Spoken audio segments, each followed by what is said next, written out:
Something's shifted in the food aisle, and most brand owners are only seeing half of it. The headlines are all about ingredients, synthetic dyes, additives, the chemicals coming out of cereal, candy, sauces, and drinks. That part is real, and it's on the clock.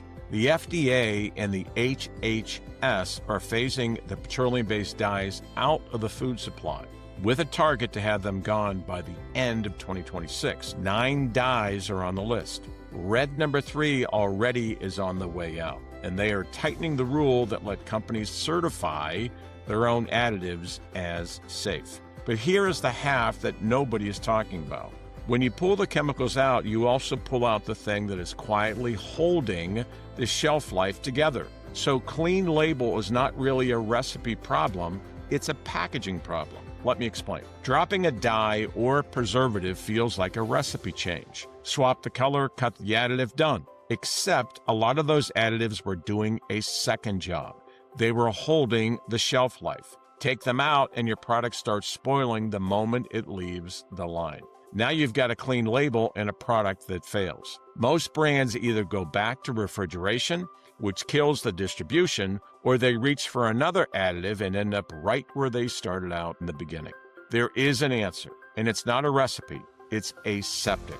You sterilize the product, you sterilize the packaging, you bring them together in a sterile room and environment. Nothing living goes in, so nothing grows. You get a year or more on the shelf with no refrigeration and no preservatives.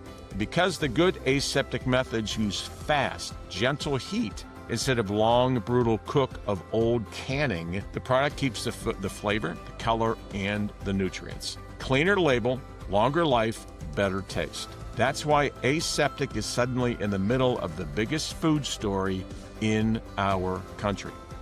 Now, here's where most people get lost. Aseptic is not one company you call. It's a stack.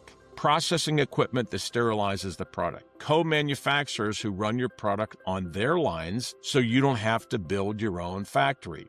Converters who make the pouch and the film and the fitments. And the packaging, and again, the fitments themselves, that part actually holds the product. And get this.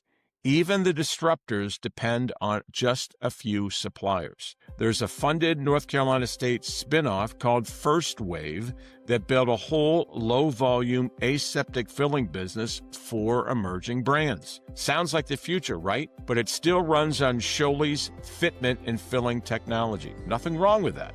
The newcomer is a customer of the same duopoly everybody else buys from, which is Scholle or Liquibox sitting at the center.